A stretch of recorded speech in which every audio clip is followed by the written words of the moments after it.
नमस्कार दोस्तों, आज मैं आपको सुनाने जा रहा हूँ चिड़िया और किसान की कहानी। यह कहानी बहुत ही प्रेरणादायक है, तो आइए शुरू करते हैं। एक गांव में एक किसान रहता था।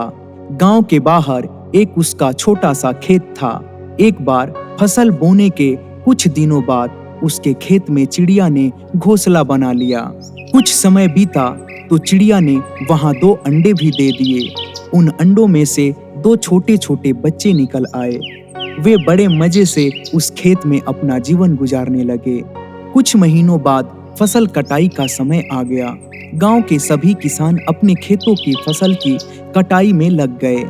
अब चिड़िया और उसके बच्चों का वह खेत छोड़कर नए स्थान पर जाने का समय आ गया था।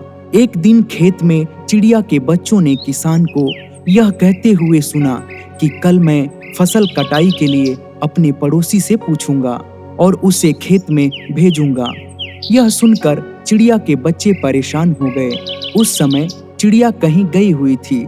जब वह वापस लौटी तो बच्चों ने उसे किसान की बात बताते हुए कहा, माँ, आज हमारा यहाँ अंतिम दिन है। रात में हमें दूसरे स्थान के लिए यहाँ से निकलना होगा। चिड़िया ने उत्तर दिया, इतनी जल्दी नहीं बच्चों, मुझे नहीं लगता कि कल खेत में फसल की कटाई होगी। चिड़िया की कही बात सही साबित हुई। दूसरे दिन किसान का पड़ोसी खेत में नहीं आया और फसल की कटाई नहीं हो सकी। शाम को किसान खेत में आया और खेत को जैसा का तैसा देख बुदबुदाने लगा कि ये पड़ोसी तो नहीं आया। ऐसा करता हूँ, कल अपने किसी रिश्तेदार को भेज देता हूँ। चिड़िया के बच्चों ने फिर से किसान की बात सुन ली और परेशान हो गए। जब चिड़िया को उन्होंने ये बात बताई तो वह बोली, तुम लोग चिंता मत करो, आज रात हमें जाने की जरूरत नहीं है। मुझे नहीं लगता कि किसान का रिश्तेदार आएगा।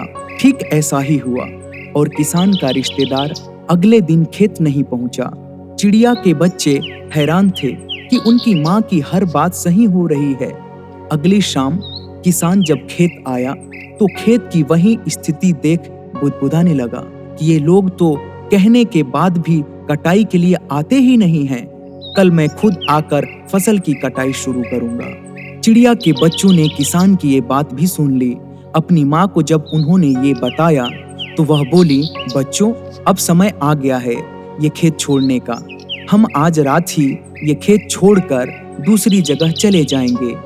दोनों बच्चे हैरान थे कि इस बार ऐसा क्या है जो माँ खेत छोड़ने को तैयार है।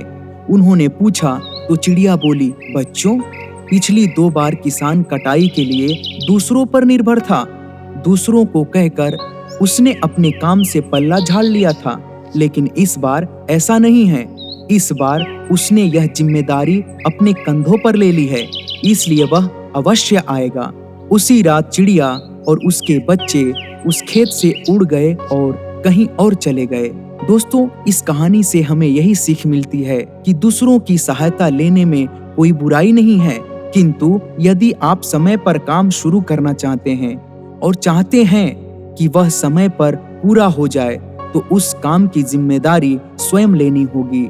दूसरे भी उसी की मदद करते हैं जो अपनी मदद करता है। तो दोस्तों, कैसी लगी कहानी? अगर ये कहानी आपको अच्छी लगी है और सच में पसंद आई है तो प्लीज अभी के अभी लाइक कीजिए और हमारे चैनल को सब्सक्राइब कीजिए और अपना सुझाव हमारे कमेंट सेक्शन में दीजिए। धन्यवाद। फिर मिलते हैं अगली कहानी के साथ।